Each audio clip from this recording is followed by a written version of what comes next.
trick question. Was that a good meditation or a bad meditation?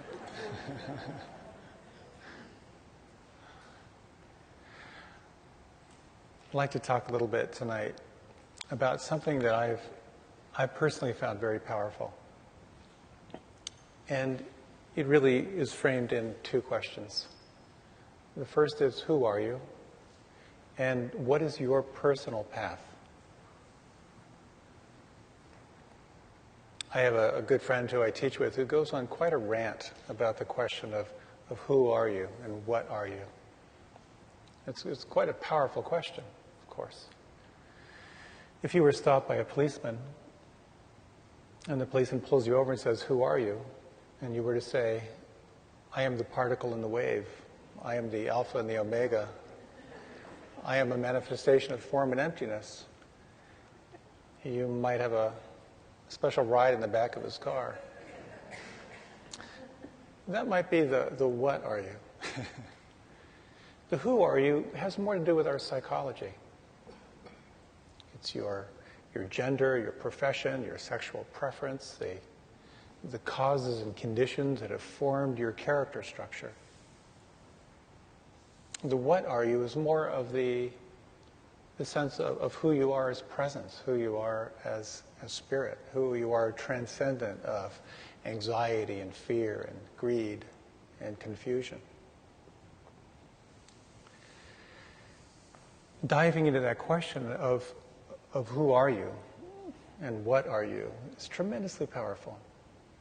Because out of that question, you can begin to sense what makes you more alive, what practices, what observances, what restraints work for you to open your heart and open your consciousness.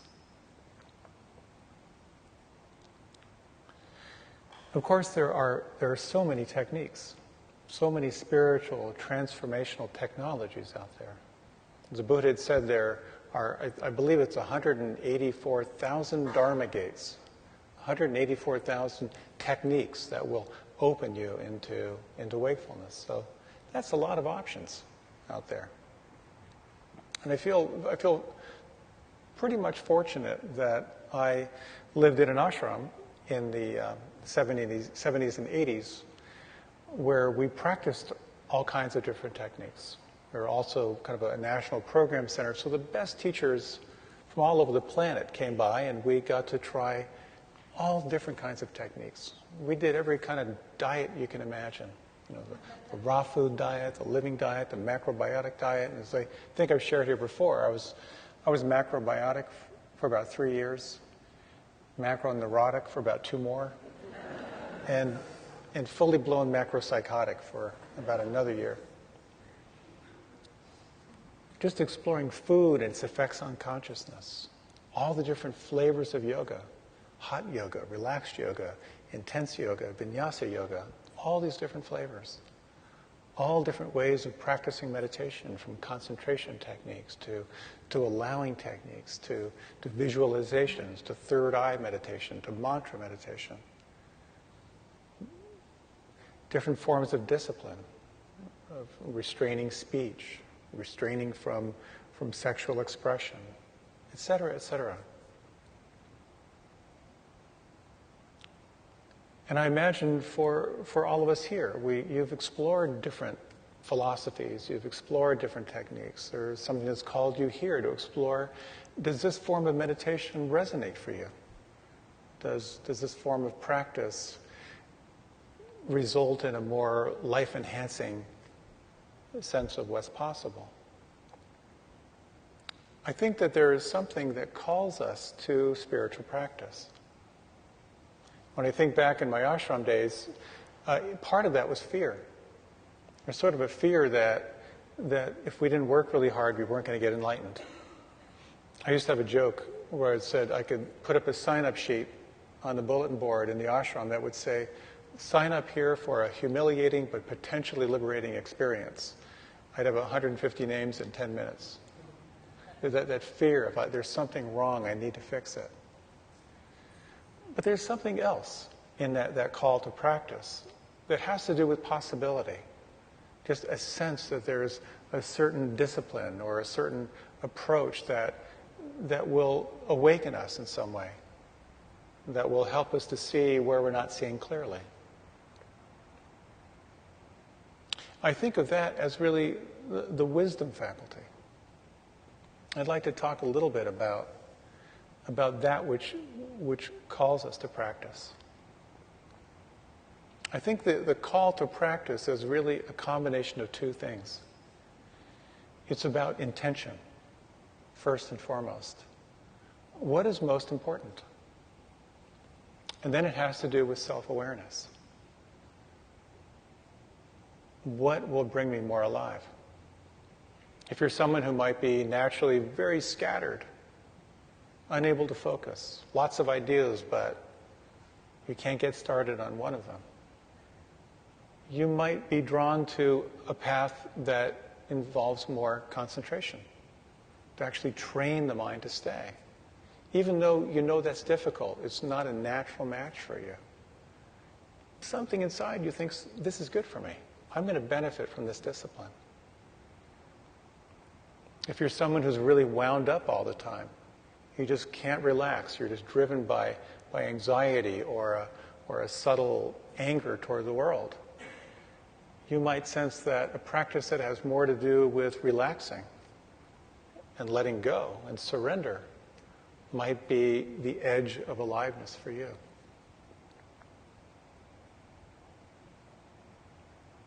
I think it was St. Augustine who said, I will do what I will not do, and I will not do what I will do. In that sense of his commitment was to growing, to going to the edge in his life. So it's helpful to recognize as well our character structure, to realize that we all have different strategies for making our way through life. And we all have specific wounds, ways that we self-protect. And a lot of it has to do with our culture, with our parents, with the friends that we're surrounded by. All of this feedback from the world begins to give us a sense of who we are. Quite a few years ago, I saw supporting someone in their birth, and I was watching some birthing videos, and there was one video of someone giving birth. It was a California couple, and it was the quintessential California experience. You know, it was spacious. There was a hot tub in the background, and soft music and incense, and as this woman was kind of preparing for her home birth. Then they showed us another one, not knocking Michigan, but these people are from Michigan. And the whole family was hanging out. They were yelling and screaming and people arguing and kids racing around. And part of me thought, oh my God, what a horrendous experience to bring a baby into. And then well, that's the culture. That's the environment into which that little being is coming. So we've all been born into particular cultures. And the culture may not have been the most supportive for what you needed. I remember as a kid just thinking, someday my real family is going to come and pick me up. These people can't be my real family.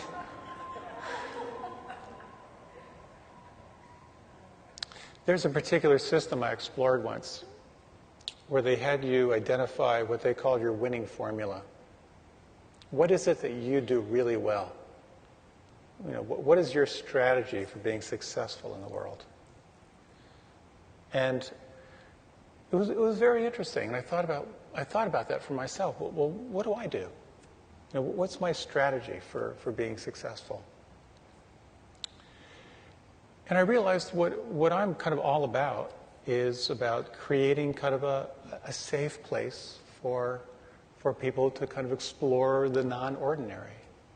It's what I think about, it's what I write about. I work with groups, I work with individuals, you know, about kind of creating this transformational space where we can kind of explore what's really possible. The next thing they had you reflect on was what they called your break in belonging. Like, this is like the first time when you get you're on your own. For many people, like 6, 7, 8 years old. Kind of that searing disappointment. I thought about that, and I remembered something. It was actually a very profound experience for me, but I'd kind of buried it. And it was when I was about, 6, 7, 8. I grew up on a farm back on a dirt road in Pennsylvania, kind of an idyllic condition.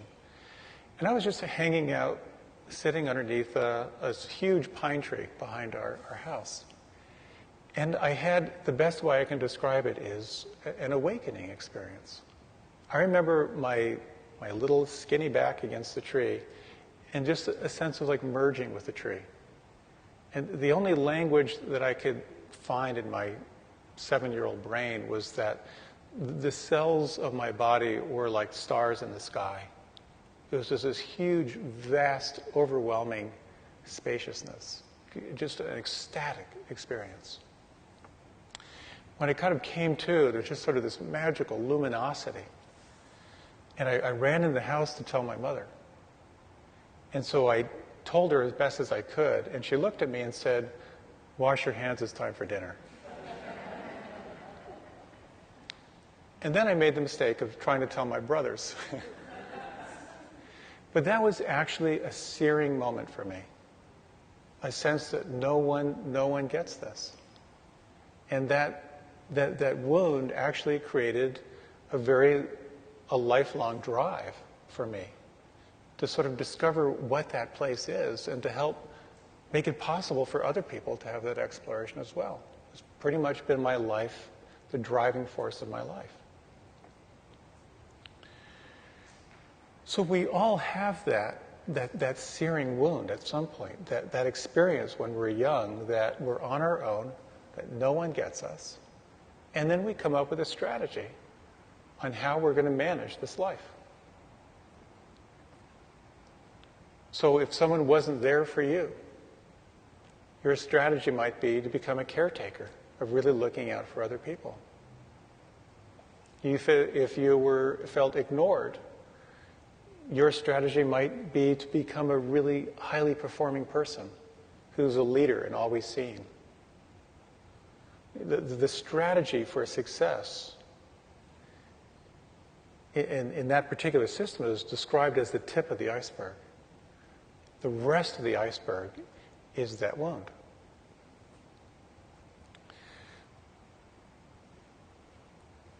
Oftentimes when I talk with people, particularly people who are really successful, I've noticed that many people who've achieved a lot of success can't relax. Because what's driving their success is this terror of failure. So perhaps you can sense those mechanisms in your own life. It's a really worthwhile inquiry to really ask yourself, or ask people you know, what is it that I do really well? And sense how that might be connected to a strategy that is designed to kind of avoid that sort of searing wound. There is a particular psychological and spiritual system that I found very, very helpful. It's called the Enneagram, if you might be familiar with it. It was an oral tradition for many, many years, and probably just in the last 20 years it actually got written down. It's a fascinating system in that you can grasp it relatively simply, but it is a very, very complex psychological system that is really designed around cultivating wholeness. Part of it is recognizing how each one of us has some calcification in our character structure, some way of protecting ourselves. And I thought it might be interesting to zoom through these pretty quickly, because you might recognize something in yourself in these. In the system of the Enneagram, there are 9 basic character types. And again, these character structures are the ways that you strategize to be successful. The best way I've found, and I've spent quite a bit of time studying this, the best way I can communicate it to you pretty quickly is if you can imagine these 9 character types have gone to a party. And this is what it's like for them when they've come back from the party, to give you an idea of the character structure. So the first type is oftentimes called the perfectionist. They can be very judgmental. So the perfectionist comes back from the party and says, "My God, I can't believe they put red china on a yellow tablecloth. Ugh." The second type is the caregiver, someone who finds meaning by making sure other people feel good. So this person might come back from the party and say, "There was a woman who was really, really upset about something that happened today, and I listened to her, I asked her some really good questions, and I think she felt better." So kind of deriving meaning from taking care. The third type is called the performer. So the performer would come back from that party and say, I met this guy who was head of marketing for this firm, and I think he can get me in to talk to the president so I can pitch my idea. It's all about making it happen. The fourth is called the tragic romantic. And tragic romantics, they feel things deeply, they're very, very expressive. So the tragic romantic would come back and say, "What a wonderful party. I had this beautiful talk with this other woman, and we both realized that we were never allowed to have donuts when we were children. It was a beautiful bonding experience." The fifth is the observer. These tend to be people, or they tend to be more very intellectual. The fifth body type wouldn't be at the party. They wouldn't go. Or if they had to go, they'd be in the library reading. The sixth is called the skeptic. Skeptics tend to be very sort of suspicious. So they might say, "Well, it was an interesting party, but this guy tried to give me a stock tip. I shut him down really fast." All concerned someone's going to take advantage of you. The seventh type is called the adventurer or the epicure. And so the adventurer would come back from the party and say, "Well, that was a good party, but I had 3 other parties lined up just in case that one wasn't any good." The eighth type is considered the boss or the controller. And this type would say, "It was a pretty boring party, but I got him to change the music, and I got everyone doing a conga line, and things turned out pretty well." The ninth type is the mediator. The mediator would come back and say, "Boy, I hope everyone had a really good time at the party," with no concept of the time they had at the party, because they're so concerned about other people and how they feel. So this is kind of a pretty superficial run-through of these groups. And yet these are driving forces in each one of us. And maybe one of those resonated for you a little more than another. Usually it's the one where you're like, "Ugh, God, not that one. That's probably you." That's what I've noticed. So how do we come to aliveness when we're caught in that character structure? The one that resonates the most for me is the skeptic.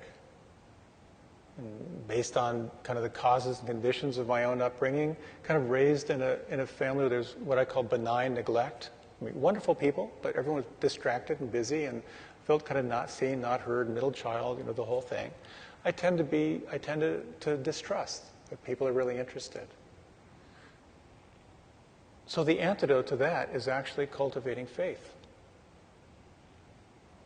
If you find yourself caught in judgment, the practice of generosity can bring out a very powerful quality, latent quality inside yourself. If you're a caregiver and there's a tendency of not getting what you need, of really reflecting on the inner freedom that's already there. If you're a competitor, reflecting on harmony, generosity, there's enough for everyone.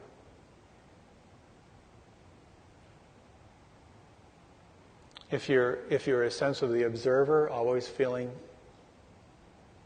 stepping back, to really sense how you're no different than anyone else, a sense of inclusion can be very powerful. If you tend to be controlling, that can be transformed through service. Rather than being the one to make the decisions, if you're serving the whole, very powerful. If you're someone who is very concerned in everyone else getting their needs met, oftentimes with that is a sense of inferiority. And reflecting on self-love can be a very, very powerful antidote. So there's no one path that fits everyone at any given time. We each have a sense of where our own aliveness is. And it usually has to do with something that has some discomfort to it. If you're really on for transformation, there has to be a willingness to learn how to be comfortable with discomfort. To look at where you close yourself off from intimacy. To look at that with real honesty.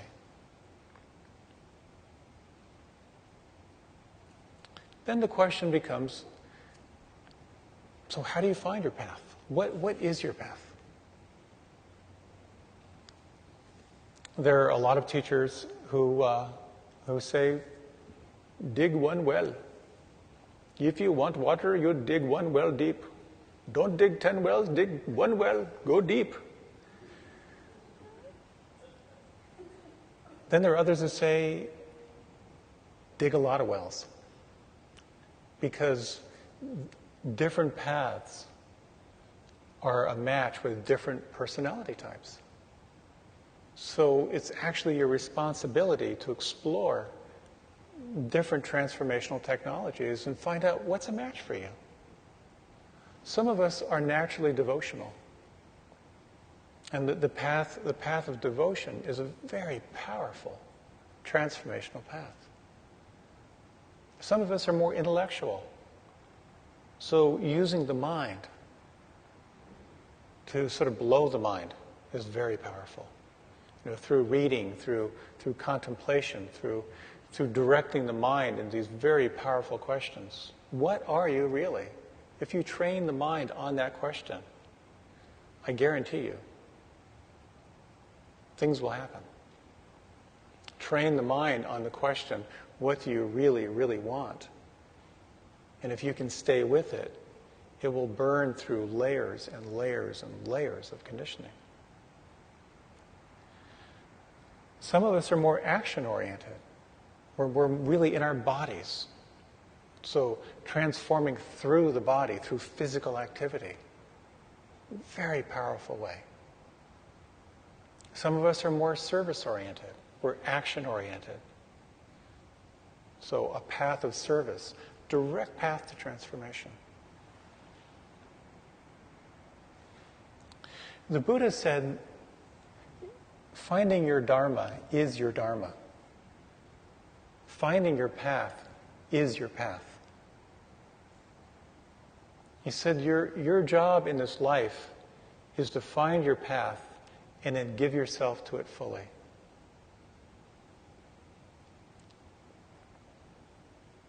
I just led a retreat with my wife this weekend. It's kind of a paradox. It was on conscious relationship and intimacy.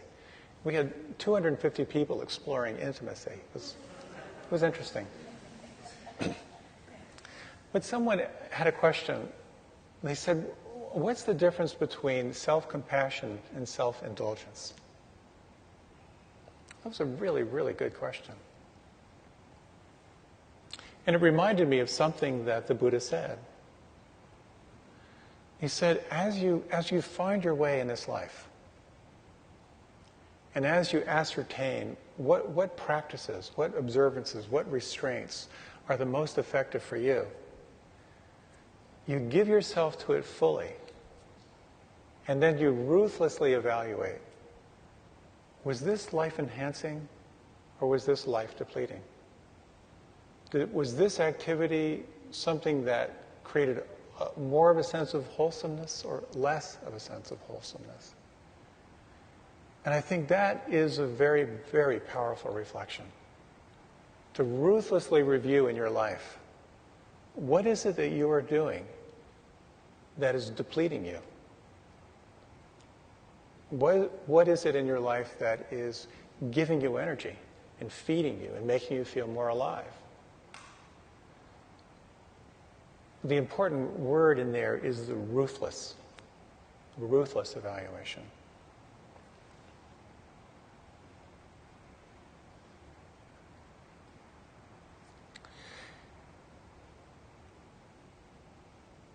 When you find a path or a discipline or a technology, there are two things to be aware of.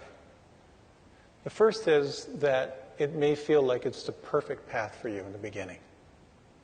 The second is recognizing that at some point you will hate it. Because any path that is around transformation is guaranteed to bring to the surface what is undigested in your life, what is calling to be seen and heard and felt, and ultimately to be released. So a true path requires that you, again, get comfortable with discomfort. I kind of see any spiritual path as like going on a fasting retreat. You know, when you're kind of restraining from your traditional foods, you're drinking water and juice and putting all this good stuff in, and what most people find is that they start going through a detox. They start feeling really, really lousy, or their skin breaks out, or they get really, really bad breath. And what's happening is that your body is it's now strong enough to throw those toxins off. In that same way, when you give yourself to a transformational practice, you will start detoxing. You will start detoxing thoughts and beliefs that are no longer a match for where you are. So what happens for many people when they begin to practice is their life begins to change in sometimes wonderful ways and in really uncomfortable ways. Because the old dreams that you had that were motivating you, they might not have the same juice that they had before. The old anxieties that were motivating you, they might not have the same grip. And most importantly, the friends that you used to hang out with may not feel like they're the same vibe, because you're changing and they may not be. It can be a challenging process.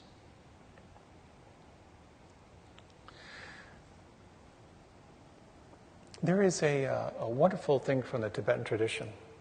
This was a prophecy from years ago. I think centuries ago. One of the Tibetan rishis or visionaries said that when the iron bird flies,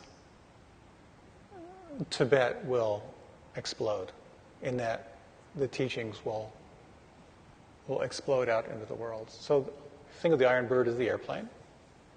At the same time, the oppression in Tibet, the flight of so many of these secret teachings out into the world. It used to be, not that long ago, that if you wanted to start any transformational practice, whether it be yoga or meditation or martial arts, whatever it may be, you studied with who was right there in your village or your town, because there wasn't anyone else. That's who it was. When I was 15, I learned transcendental meditation. It just happened to be right there. I had no idea there were other meditation techniques. That's just what I did. We're living in an amazing period on the planet right now, where there are so many what were truly secret teachings that were reserved only for deep monastic practitioners. You can download this stuff online. There are some of the most amazing teachings and texts that are right there in PDF format for you. When I first started practicing yoga, 35 years ago, I was really into yoga. And people would say, well, what are you doing? I said, well, I'm practicing yoga. And I could tell a lot of people thought I was talking about a cultured dairy product, But now if you say, well, I do yoga, people say, well, oh, what kind? Shivananda, Yogananda, Kripalu, Bikram, we have all these distinctions of yoga that are in our culture right now. So it's an extraordinary, extraordinary time to know that there are so many different approaches and technologies that are available, each with their very, very profound qualities. But within these teachings, there are plenty of teachers out there and plenty of lineages that will tell you what the best technique is, which pretty much happens to be theirs. And there's another approach, which is really finding what works for you. Many traditions were kind of in a lineage tradition. The idea of a lineage tradition or a guru tradition is that you would go to a guru or a lineage and you could pretty much trust that that teacher had gone through a rigorous training. And by studying with that teacher, you were getting the benefit of the lineage behind them. And there are still active lineage traditions out there. In the United States, there were a lot of gurus who came to the West. A lot of those guru traditions have collapsed because many of those teachers couldn't sort of manage the West too well. Ram Dass said that a lot of Westerners went to the East to get enlightened. A lot of the Eastern teachers came to the West and got horny.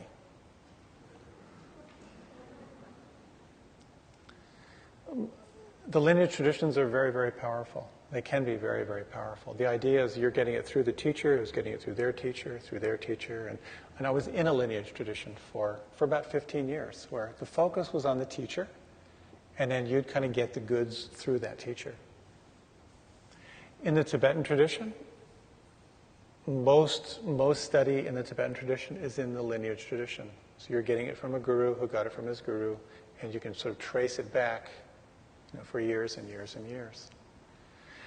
My personal sense is that system is, for many people, kind of collapsing.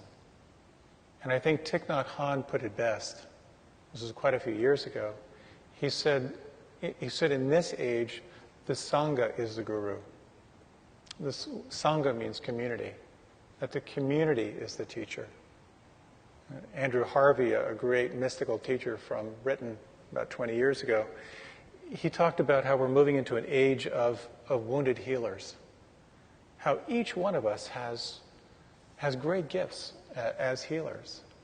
Each one of us in our own way has wounds, and we're in this process of transformation together. Having come for many, many years from sort of this guru lineage, I have found myself really enjoying the Theravadan tradition, which is kind of the tradition in which this class is taught. The Theravadan tradition is not a guru tradition. The teacher is considered spiritual friend. That is to say, there's no hierarchy. We are all in this together. Or as Fire Sign Theater said it so well, we are all bozos on this bus. So just in these remaining minutes, I wanted to mention a little bit about, given the breadth of all these different paths, what do they have in common?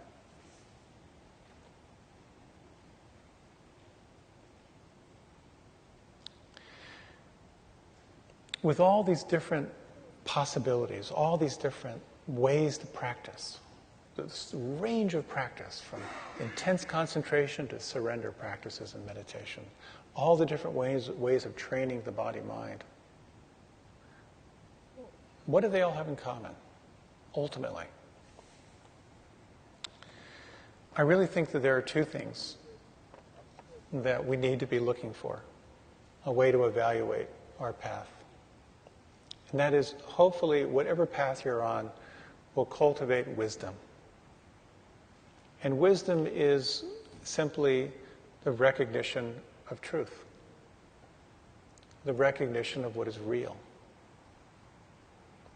the capacity to burn through your embellishments, your perceptions, your preferences, to contact what you know to be true. Buddhism talks of the laws, the three fundamental aspects of reality. The fact that everything is changing. The fact that whatever you hold on to will result in stress and suffering. And the fact that the self you think you are is beyond the who and is more of the what. To learn how to shift from the relative self to the absolute self. The second aspect of any path is the cultivation of compassion, the awakening of the heart, the recognition that you are not alone.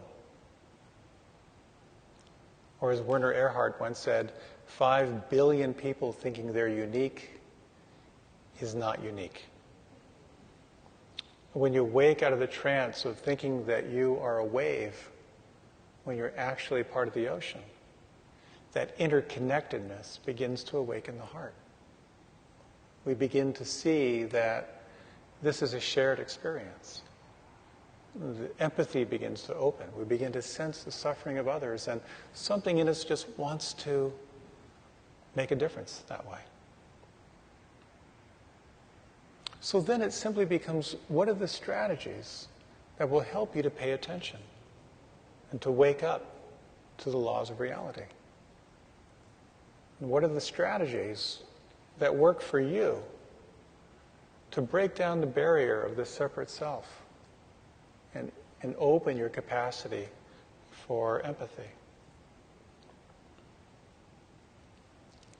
Many years ago, Swami Satchidananda, who founded Yogaville, which is not too far from DC, was once asked by a newspaper reporter. This newspaper reporter said, so what is your opinion on this as a Hindu? And he said, I don't think I'm a Hindu. He said, I think I'm an undu. And I relate to that. For me, I don't consider myself any particular denomination. I'm someone who just wants to wake up. And my hope is that as you reflect on what you most want in this life, that you will naturally be drawn to the practices that will bring you more alive, and that will bring you into a greater sense of possibility. So why don't we close with a short meditation?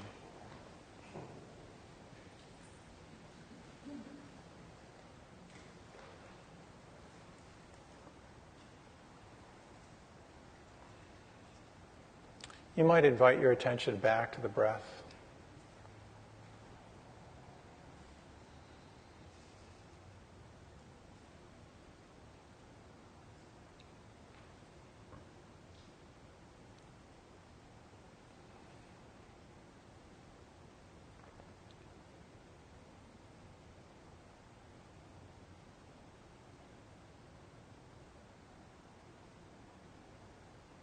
You might sense what in this moment, in the body and the mind, could soften right now. What could relax? What could let go right now?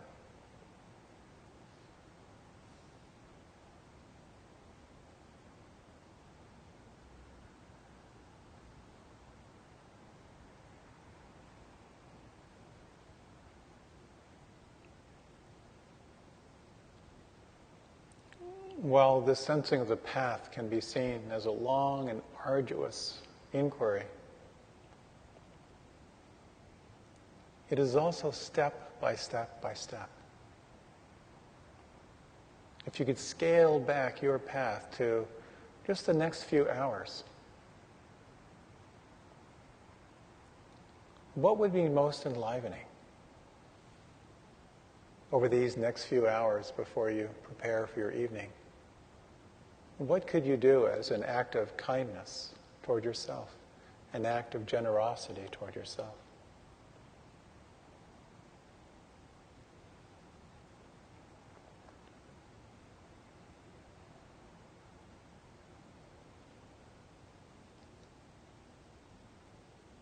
In these final moments, you might sense as you move forward in your life, you might imagine your path filled with a sense of ease, a sense of well-being.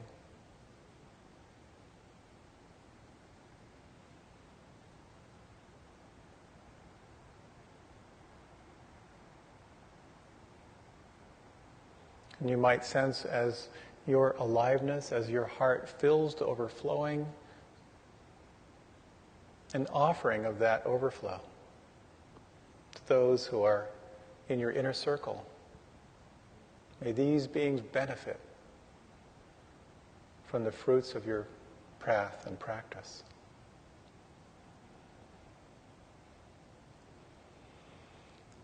You might imagine that overflow radiating out to those you work with, those you serve, and out to all beings in all directions without discrimination.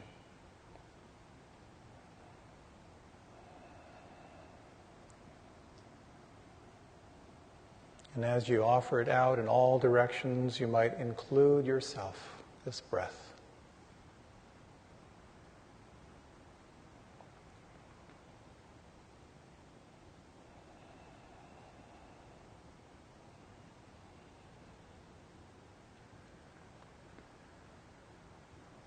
And as you're ready, gently deepening the breath.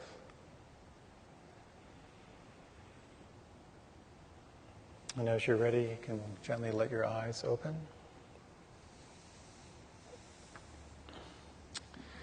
Thank you for your generous listening and presence as I was on my rant and ramble.